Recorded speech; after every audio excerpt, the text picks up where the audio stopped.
Greetings, everybody in Internet Land. My name is Troy Bernier, and I'm with the Miami International Science Fiction Film Festival. And today we have the short film Golden Shopping Arcade. We're going to have a conversation with Francisco Neri Ricci, Marco Cincini. I'm probably messing up their names. These three gents are from Italy, and they produce an amazing short film that you don't want to miss, no matter where you are in Planeta Terra.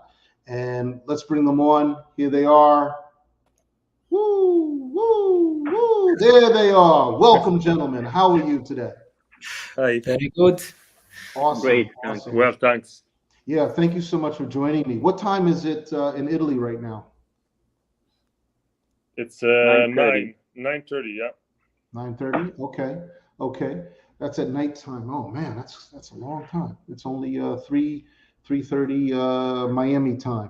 So real quick, here's one thing you want to do. Definitely have no problem sharing the content out to your space anywhere on YouTube or Twitter, no, Instagram, YouTube, or Facebook. You can share the feed, and of course, what's playing now is recorded anyway. So, but let's talk a little bit about the film here. So, tell us a little bit about, Neri, you're a screenwriter. Skino directed this amazing film, and even more amazing was the performance that you delivered, Marco. Tell us a little bit about you guys. Let's learn a little bit more about you.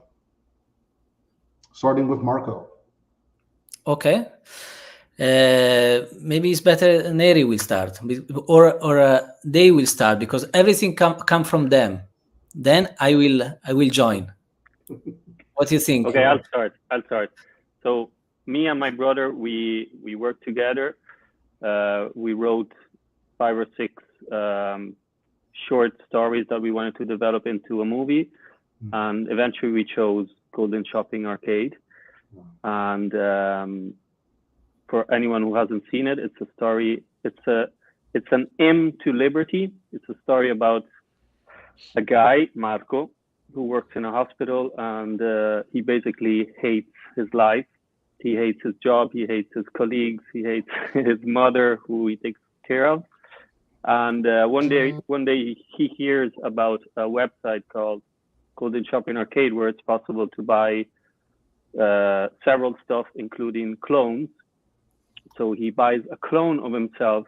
It's a robot clone, which he can basically command as he wants. And so he sends the clone to work. He sends the clone to take care of his mom. And things don't turn out as good as he was hoping they would, but that's a surprise for who hasn't seen the movie yet. So yeah, that's the story. Yes, well, definitely remember that this is recorded on social media, so everywhere in the world people are going to have access to this, especially the future festivals. If you still are in the festival run, we're hoping that they see this too, right? So that's pretty interesting. It's a pretty serious story that does what science fiction is not really supposed to do, but supposed to do. It presents us with a way the world could be like if we keep going a certain direction. So you tackle some deep sociological, moral issues. And, all I could tell you, the judges were like, oh my God, the film is good, the acting. And Marco doesn't look anything like he does in the movie.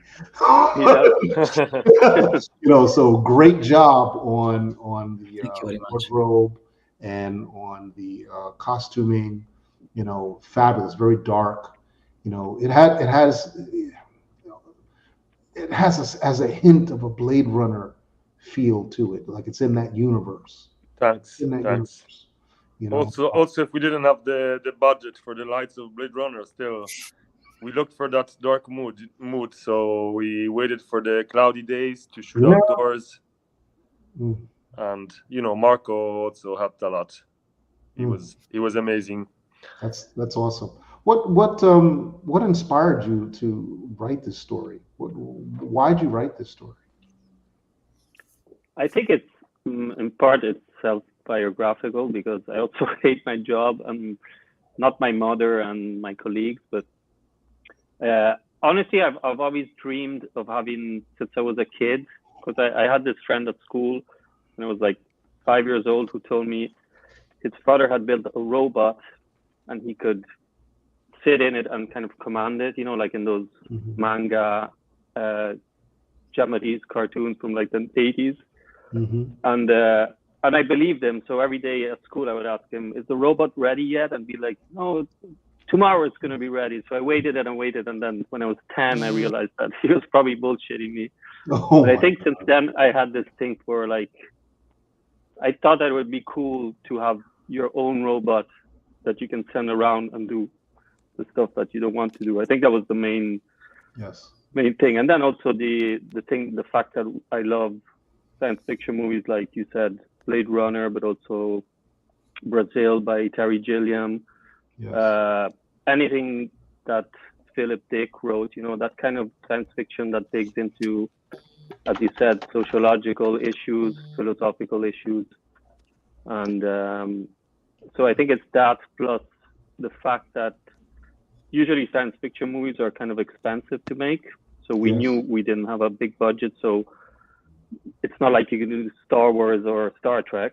So you try to make science fiction out of, and that was kind of the come si dice, the challenge. Yes. Was to make science fiction with little details. Like for example, we put like the ID chip under the wrist, which probably isn't even that science fiction. I guess it's going to happen sooner than we think. So it's like little details like that make you understand that it's not the present, but it's not that far from the present. Right. It's a dystopic future. What'd you say, Skino? We try to represent a dystopic future. Basically. Yes, yeah, absolutely. It's a dystopian, a dystopian society. We could say that's one way we could say it. And also the architecture, the outdoor architecture we found.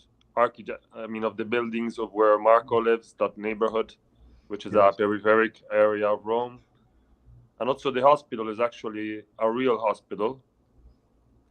That's spooky, man. You don't want to get checked into that place. We do note that we have people on social media talking to us. Someone in social media said, "Hey, filmmakers, that's a woman named Kathy who's another filmmaker who's watching us." Yes. Oh, hi, Kathy. Yes. Hi, Kathy. Yeah. So, but ask any questions, folks. If you have questions for the filmmakers, feel free to ask. I would like to tell how I met Marco. Yeah, please. Basically, I'm 40 years old, so it was 16 years ago. And two friends of mine, actually a friend of mine, this girl was shooting a super low budget a horror movie. And it was located in a little club on the river in Rome called Tevere. And this guy shows up dressed like a priest, but zombie, and it was Marco. So we spent the whole night together. I was actually doing backstage at the time. Right. I was doing second camera operator, a bit of backstage. When you start, you do a bit of everything. And they finished the shooting around 5 or 6 in the morning. And then Marco at the time didn't have a car. I can't remember. Anyway, he asked me for a lift, and I drove him home. And driving him home, we drove in front of St. Peter's, the Vatican. And the sun was rising up, and he was dressed like a priest but zombie. So I said, "Why don't you get out of the car and make a walk towards the car, and I would shoot it from inside the car with behind the Vatican." So imagine this zombie priest with behind the Vatican that arrives on the car and shakes the car. And then we just laughed, and I drove him home. Then we sent to the director this footage, and he used it as a trailer of the movie. So it was, it was so amazing. He used it as a trailer. And then And then when I read my brother's script, I thought about Marco, and but he was in my mind for many years anyway. And Oh my goodness. Oh my goodness. yeah, Oh my goodness. I have a cousin who's a Catholic priest. I gotta tell him this story. yeah. Oh man. Wow. That's a Yeah. trip. That's a trip. So coming back to the movie, also I would like to say, like, it's right, like as they said, the dystopic world and all the environment that is the movie is developed. I as an actor, I also put my view on the point of living in that society, then is a lot of research, we can say, about the freedom and the limit. Is a lot of this. I was living as Carlo Nonessu, that is the character in the movie, as in a very limited world. I cannot do nothing. No, I can. I have to tap my code for everything. I don't have money. I cannot have a girlfriend, and so and so. In the opposite way, the clone give me the possibility to unlimited freedom. Yes. Okay, this is very big point also for us in this society. Is freedom sometimes sometimes we see as the main point, like the paradise and so, but it can be a nightmare. That's when right. For example, we have freedom. Sometimes when I have freedom, I don't want to get up in the morning, just lay in the bed till 1 o'clock, and but it's in long terms is a disaster. Right. Then is also a research, in my point of view, also about be conscious about the limit and the freedom. Is very big point. And of course there is also many, as a science fiction movie. Now a lot of the time science fiction give the possibility to represent also a lot of metaphysics meaning. Right. Like the good and the bad, the dark and the light. Right. Also in this work, for example, we can see how we are controlled, and we are controlling ourselves. We are in service to something. Yes. Okay. And the big freedom sometimes let us to be servant of desires, of bad stuff. That's was also what Carlo Nonessu was delivering all his life at the end, when because he wasn't trained. I don't know how to say. In the movie you will see anyway, but this is also a big point, I think, of the movie. That was also funny to be part of because of this. Yes. Yeah, that's an interesting argument. I can imagine people will say that in some countries. In the United States, of course, we don't work as much as say people they say in Japan do, but in the U.S., a lot of people work 50 hours a week. A lot of people do that. 60 hours a week. Yeah. So the big argument in the U.S. is we should only work 4 days a week. There's a big push for people only to work 4 days a week, 8 times for 32 hours a week. That's a very big item, big issue in the U.S. And there are studies being done on this to show that people are more productive because they have more time to live, to pay their bills, to see their families, to spend time with other people outside of work. They call it work-life balance. It's very, it's become a big issue in the U.S. But even more of that issue is, money to have money when you're off.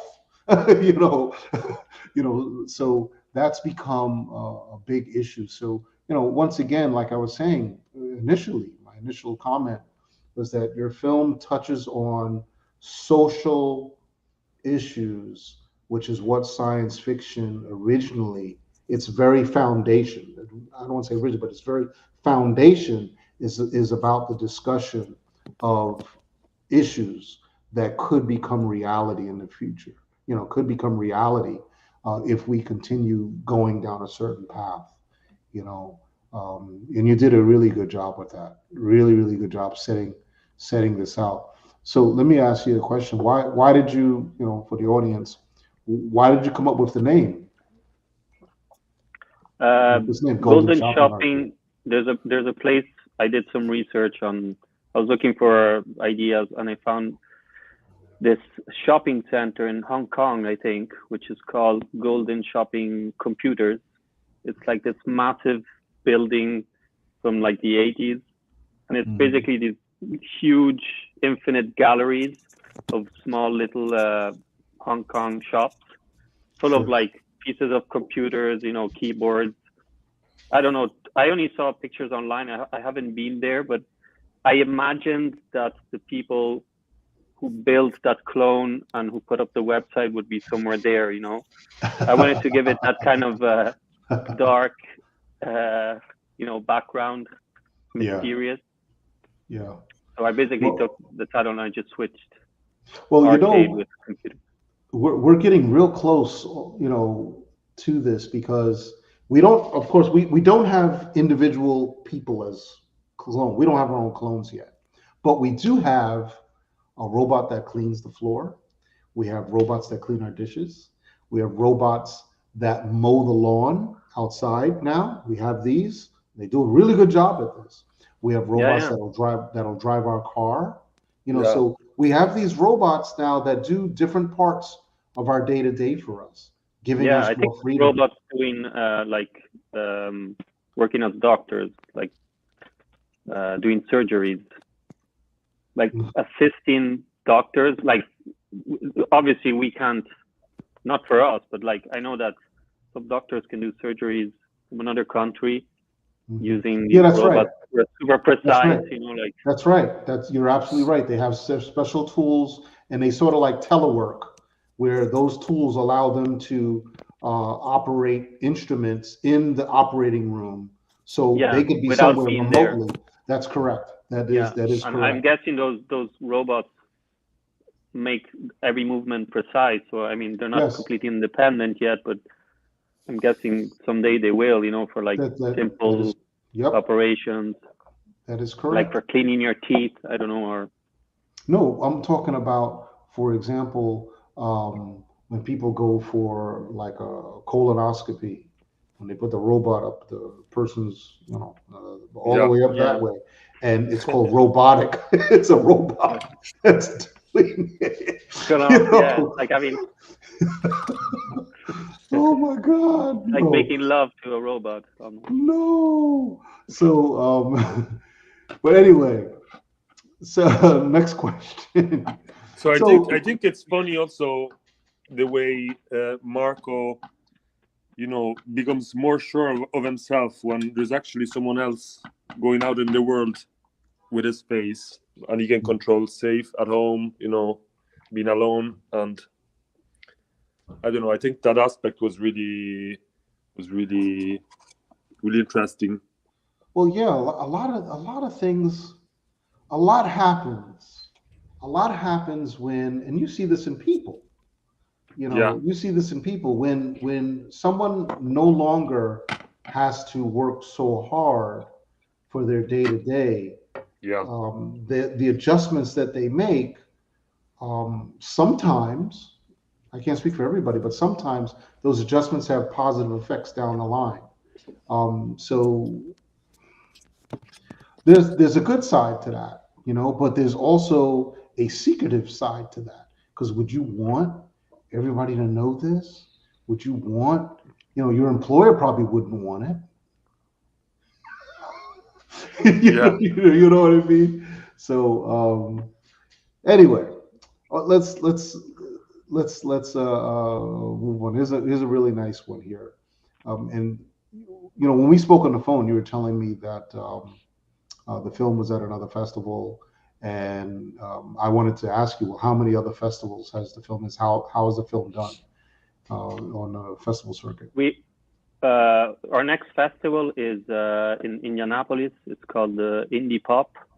Oh, nice. It's I think the main event is like it's called PopCon. Okay, it's a Comic-Con. Okay. It's a Comic-Con, yeah, but they have all kinds of they have a movie festival within the PopCon. That's awesome. So unfortunately, we can't go there either because obviously from Italy it's very expensive to fly there, which is a pity, as it was not to go to Miami. But yeah, we're happy because, like as I said previously, like to us, the most important thing is that the most people possible see it in the world. So it's cool that it's been screened in across the US. Also, Europe-wise, we went to many festivals. Oh, good.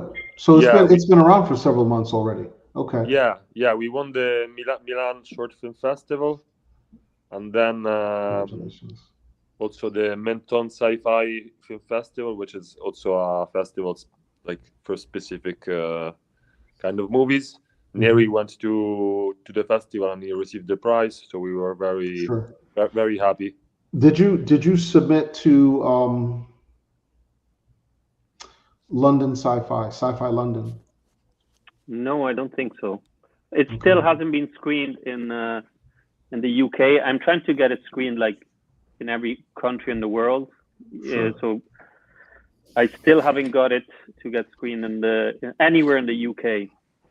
We were hoping for Ireland because we're half Irish, me and Skino. Sure. So I was hoping at least somewhere in Ireland. There's a festival in Ireland called. Yeah, there's a sci-fi fest. I think I sent it there. They still haven't. There's one in Ireland called Golden. What is this? No. Shopping arcade. No. It's called. No. Listen. It's called the Golden Blasters. Yeah, it's the Golden Blasters Science Fiction Awards. Wow. Okay. Yes. Well, they have to accept us only because the title of the movie, then. Of course. I don't know if they're still in existence. Let me see if they have because I know these guys. I don't know them personally, but I know of them. They've been around for a long time. I don't know how long, but they've been around for a while. The Golden. Okay. Because there's a lot of festivals that are online festivals, and which isn't really like ideal because nobody watches online festivals, I think. Oh no, that's not true. That's not true. No, that's not but true. you prefer to have the movie screened like in a cinema, even if there's one person. I'd rather know that one person sat down and saw it on a big screen. Yes. While eating popcorn, Absolutely. Here's the argument with this. Ever since we had the pandemic has impacted any kind of large event. So at large events, typically you would get 10,000 people to show up at a large event. As a result of the pandemic, you get a fraction of that. Now, of course, that depends on location, because in Miami, what pandemic? So, the rules for that were almost non-existent Really? after the first 6 months or a year. Oh yeah. Whereas, say in New York or DC, places like this, they just stopped that a year ago, right? It went on hard in North Carolina. Things were shut down for years, so it drastically impacted the environment, and as a result of that, people have become so accustomed to ordering food, bring it home. They don't go out. They don't go out. So there's a significant amount of people that would rather watch watch programming on television, regardless. And the TV is 70 something image. You don't have inches, so the TV is about a meter and a half, or two meters by 1 meter is the size of the TV in a house that's only 150 square meters. Yeah. You know. Yeah, no, that's true. So like people have cinema at home now. That's true. Yeah, exactly. So we see a lot of that. So at one point we were like, okay, great, we don't have to do the virtual festival anymore, and we stopped. And I'm like, well, where did everybody go? So we turned the virtual festival back on. Turned it back on so that people can experience Can it. do both. Otherwise I think yeah, if you do something hybrid, it's good. But yes, thing is, it depends also what you're trying to do. Like, there's a lot of festivals we're just trying to get money from video makers and directors, because they know that they have money to invest into this. And I get a lot of emails from festivals offering, oh, why didn't you send it to our film festival in India or in whatever? And then you find out that, yeah, we screened it to our jury, which is like two guys in their bedroom, and that's it, and you never know they actually watched it, and you just paid basically to have your movie watched by two people, which isn't really our interest. Right. And at the end of the day, that's why I always tell folks, make sure there's a venue, and make sure that they have some history. That's the only thing that you can do. I also recommend Boston. The Boston Sci-Fi Film Festival. I don't know if you've seen it to Boston, but Boston is the oldest sci-fi festival in the United States. They're closing on 50 years old, and of course, as a result, they've been in the same venue for 10, 20 years, just like London. Sci-Fi London's been in the same venue for a very long time, and these are two festivals I highly recommend. Film Quest is another one. Have you heard of Film Quest? No. I'm writing these down. Yeah, Film Quest, and you could also ask me to restate it. I could send you the links if I have to. But Film Quest, that's with an F. Film Quest. They're in Provo, Utah. That guy is Jonathan Martin. They put on a very, very good film festival. There's another one in Phoenix, and there's another one in Buffalo. Really good sci-fi. There are not that many real hardcore sci-fi festivals. There are not that many. I sent it to Fantasia. It's a festival in Canada. No, in Canada. Was that in Toronto? Canada? Okay. I think it's Toronto and Montreal, but I think it's one of the biggest. Yeah. There's another one. Yeah, in a way, it helps us that the movie is a genre movie. It's a sci-fi movie, so at least we have our niche where we can. Because it's harder to get into generic festivals, obviously. Yes. Not everyone likes science fiction.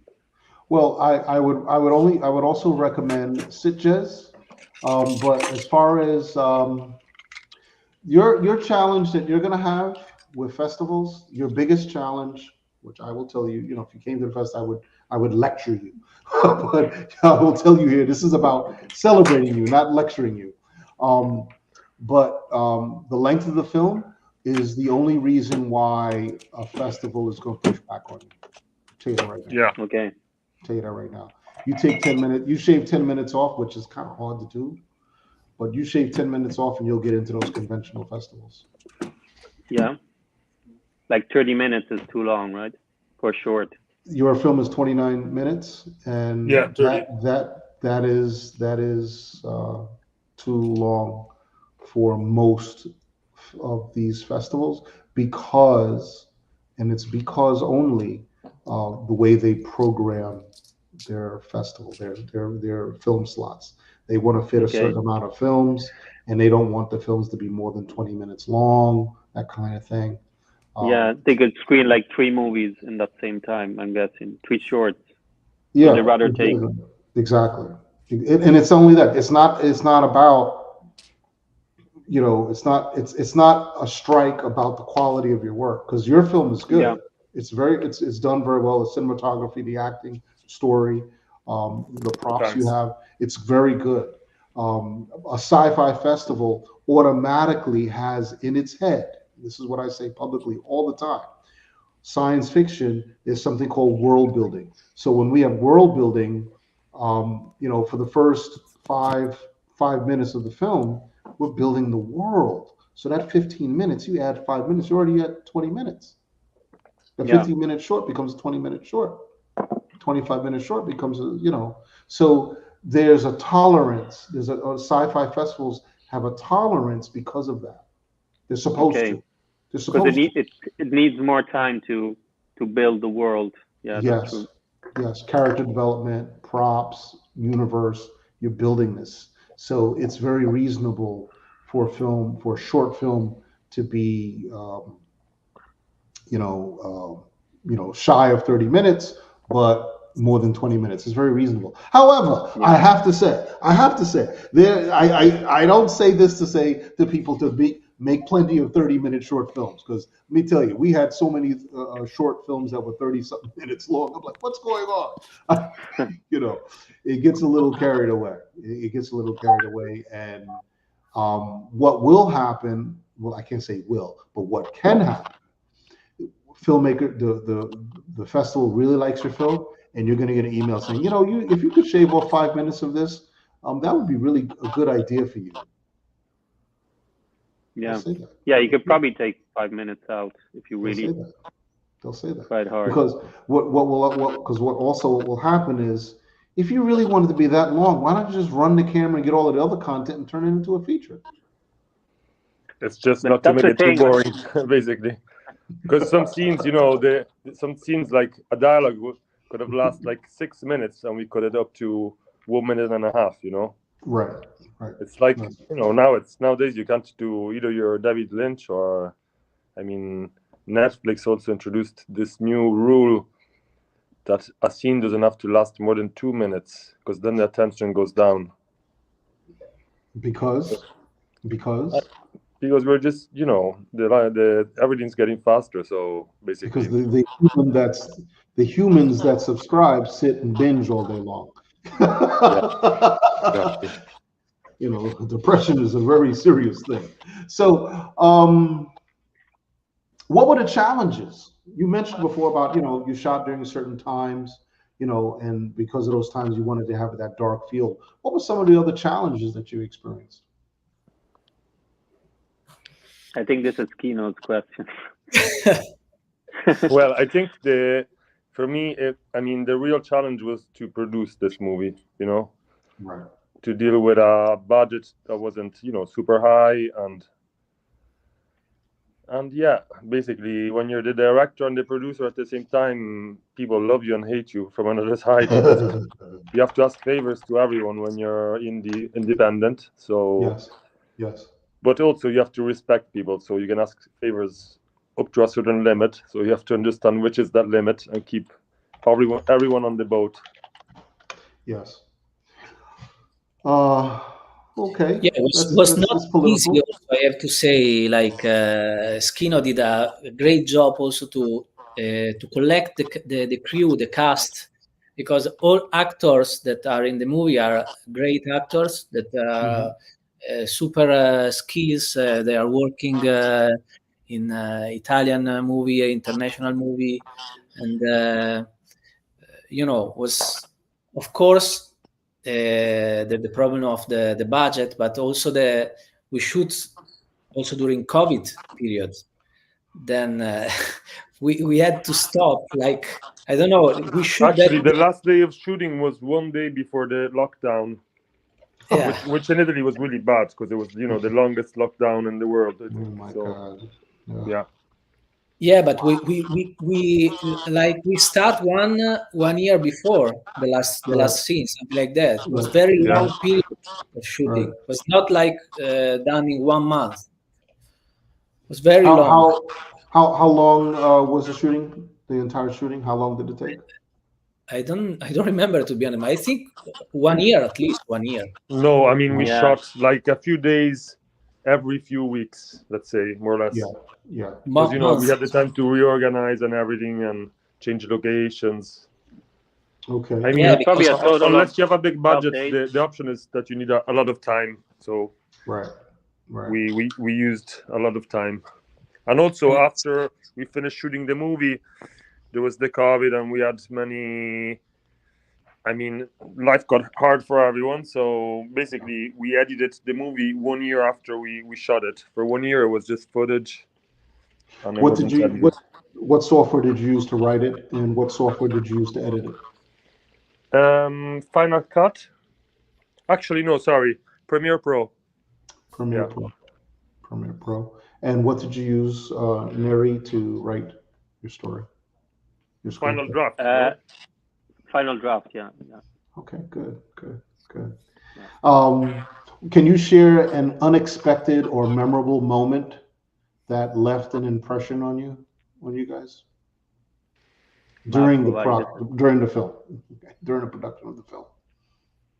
What happened that was so emotional you still remember to this day?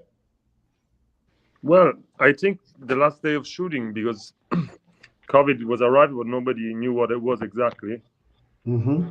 And the last day of shooting for us, that we were used to see each other very often, meant that it was the last time we were going to see each other for maybe 1 year or something. So I remember that it day was perfectly. probably retrospectively emotional, because I still remember the last day, the day after we shot our last day of shooting, which we had no idea was going to be the last day of shooting. Mm-hmm. We said goodbye to Bruno Cipriani, and the guy, he's the director of photography, and then the pandemic exploded and we were all locked at home. So only then I realized, shit, that was the last day of shooting, and we're probably never, because the thing is, this short was supposed to be not a movie, but a promo for a movie.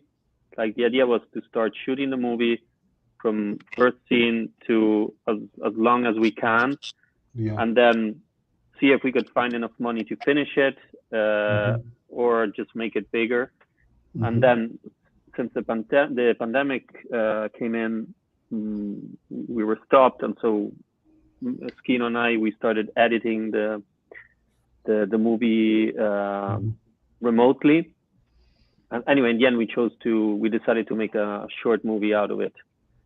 But that's why, as you said, like the build up, the creating the world is very like film wise, because it's supposed to be the first 20 minutes of a movie. Right. Okay, that's interesting.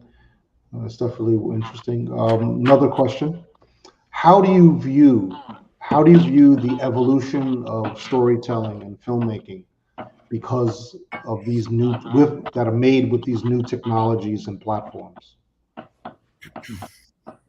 How do you think? Do you think that it's going to make additional opportunities, or do you think otherwise? Yeah, I was speaking some days ago with a colleague about new platforms, and in some points there are a lot of new opportunity for the actors. For example, a lot of new production is going on, and in the other way, I feel like the people is a bit annoyed about the amount of products that they deliver.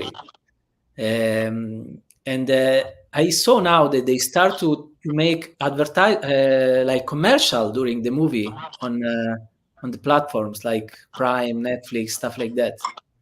I was very surprised. Is not anymore like there are commercials during the movie, no? Yeah. And probably also because the people are not so, maybe are less customer. I don't know. Let me think about that. But anyway, it's when the quantity became so big, sometimes the quality is, can be touched. Lower. How to say? Yeah. Yes. But in terms of how do you say? In terms of funny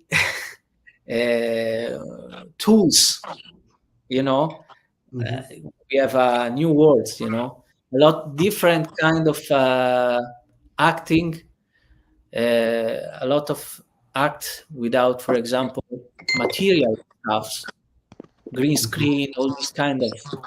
We come from a cinema, especially in Italy, that is very connected with the theater, very body language, very physical, with long scene, no, or one take.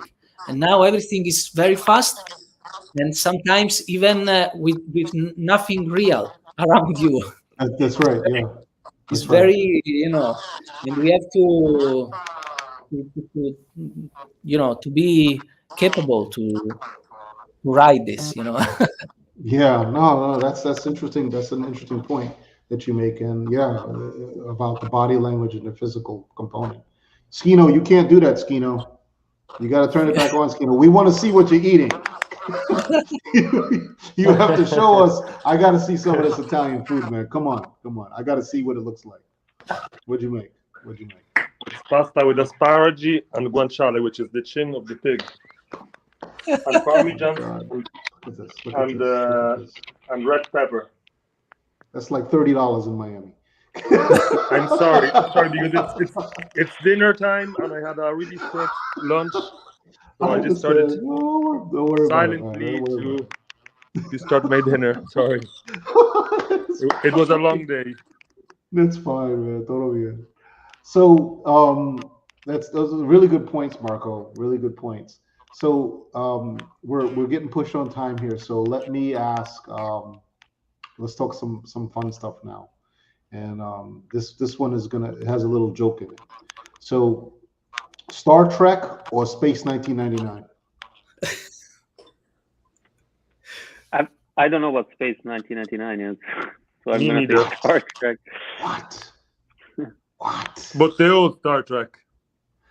Space 1999 is a British-Italian science fiction production. Really? What? Maybe it's Yes. I thought you were going to say Star Wars versus. I know you did. I'm actually watching Star Wars now with my daughter. She's 5 years old. Good man. I just showed her the first. Tonight she was watching the Return of the Jedi, the last one. Yeah. And it was really cool to rewatch them after like such a long time. And it's amazing because they're still so good. Like the scenography, the acting is a bit 70s, but it would still be a good movie today, I think. Still better than the. Yeah, it would. It would. Look at this. So yeah, the Ewoks are real popular with Ewoks, yeah. Yeah, the kids are gonna love the Ewoks. Yeah. But yeah, what Space 1999. Yeah, that's a big deal, man. Let me show you real quick. Well, we have we have a little bit of time here. I can show you some glam. Space. It has Italian actors too. Is it a French production or British Italian production? It's a British Italian production, and I'll share my screen so you can see it.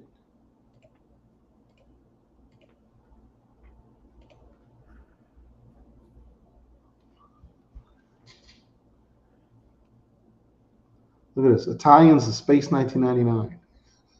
Had some famous Italians. Is that like an old movie? Oh, it is. Yeah. Yeah.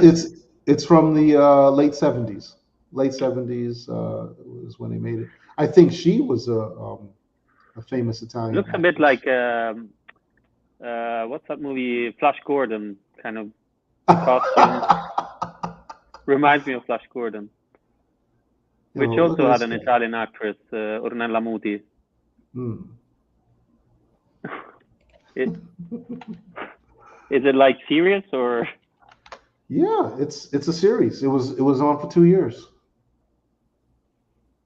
On for 2 years. I don't think it's the Italian actress anyway. Tony here. I think Tony is Italian. I'm not sure.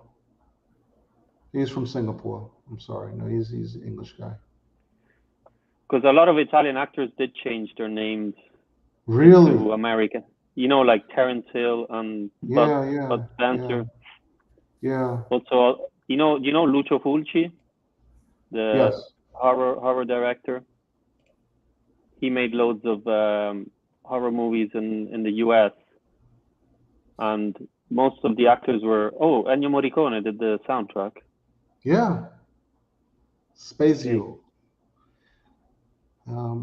I think this is it here. Is it?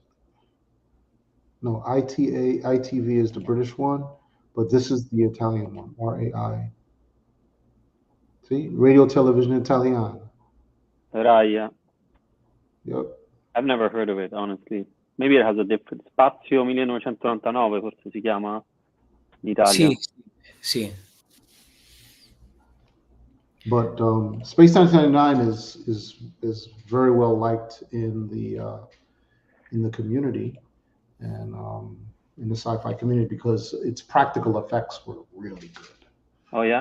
Yeah, really good practical effects. It was very well liked.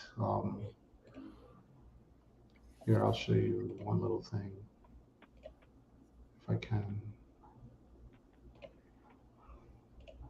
Yeah, I'm a huge fan of practical effects, and it's something I don't like about not only about the modern Star Wars, which are basically all CGI or whatever it's called today, and most science fiction movies today are made with, as Marco was saying, with green screens, and those old movies were all like plastic and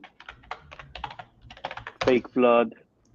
Well, all I could say is that it's gotten better.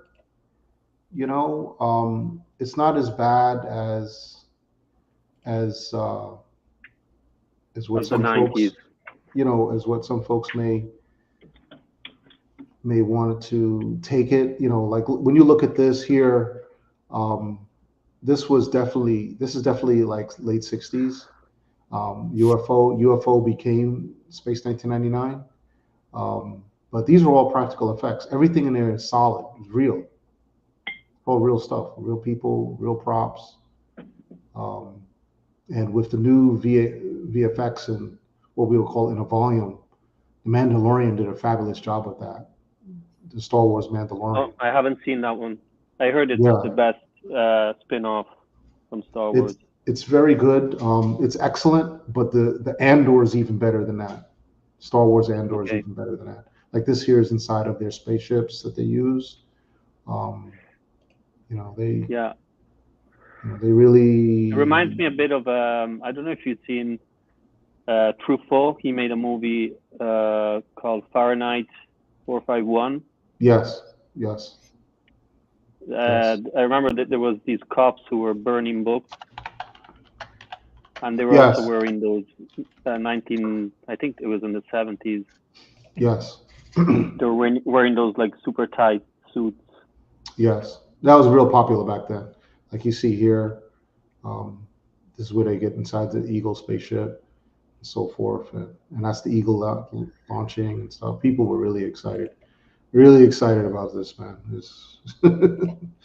People were going really nuts. So obviously, it must be Star Wars, right? Is it Star Trek or Star Wars?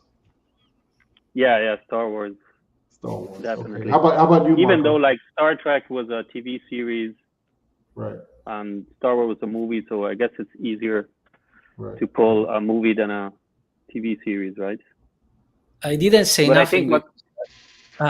Yeah, please, Neri. No, I didn't say nothing. What I love about sorry, go. No, I didn't say nothing because I'm a bit ashamed because I didn't watch both of them.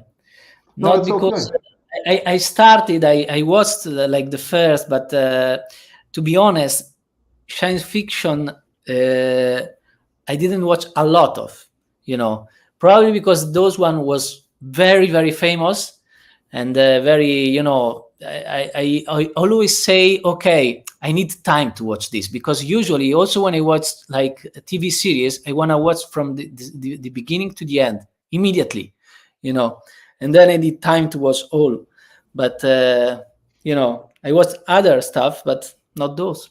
I'm sorry That's about okay. that. No, but that's okay because people like you, in my opinion, have the potential to become the best actors in science fiction because everything is so different to you and original. It's like, wow, you're so immersed in it. Your feelings or your emotions are so authentic.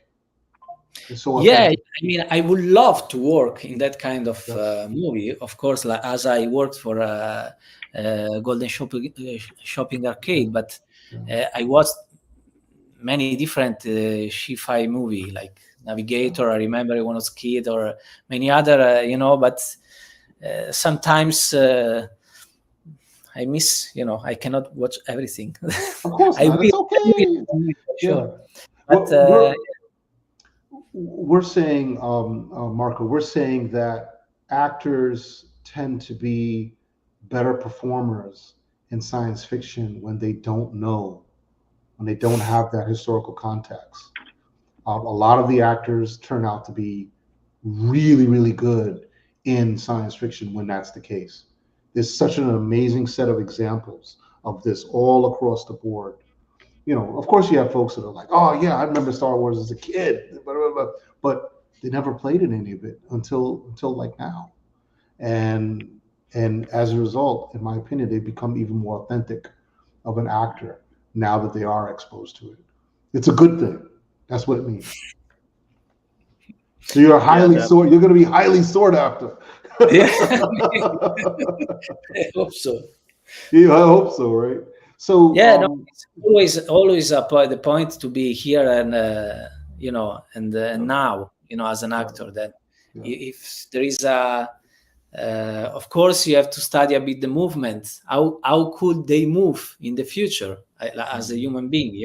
As the posture and everything. But at the end, is everything about be present in what happened and react. With the new machine and everything. But Yes. Okay, so we're gonna close, and I just have to ask you, what were you, Neri, and Marco? What were your favorite films these past couple of years? What were your favorite films that you liked the most? In Doesn't have general, to be yeah, in general, yeah. Yeah, as I told you, I remember. Anyway, as one of the when I was kid, I was Navigator, the movie, sci-fi movie. I don't know if you know, probably, yeah. Flight of the Navigator, right?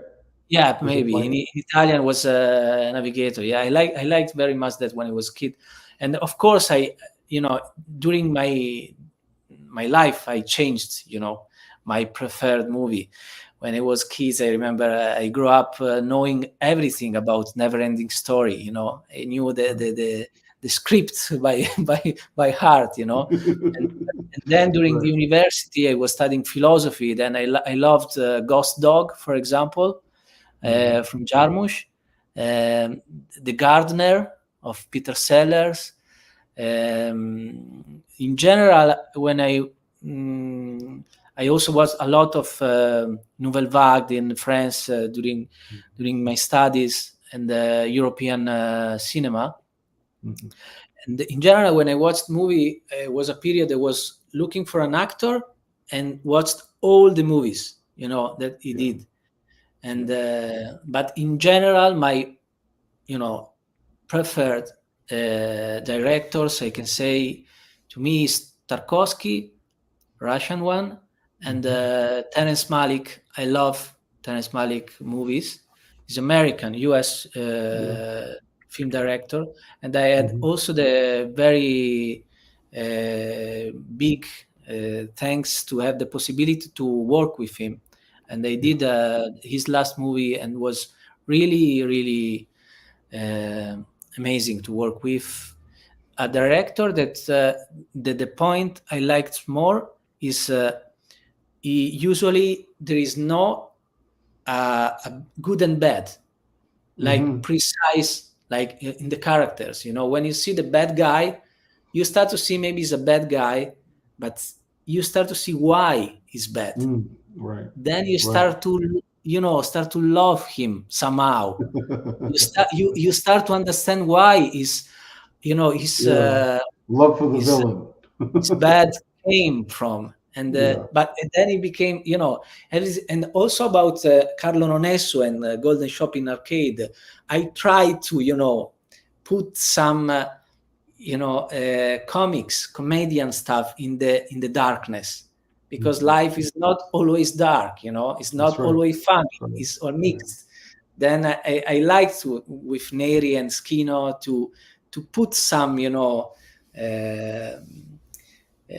comedy touch here and there to describe a bit better the mood. Right. Okay, cool. And Cool. it worked. Yeah. No, what I loved about Marco and what he did for the movie is that he added that comedic, is that a word? Comedic relief? Kind of. Yeah, comedy relief.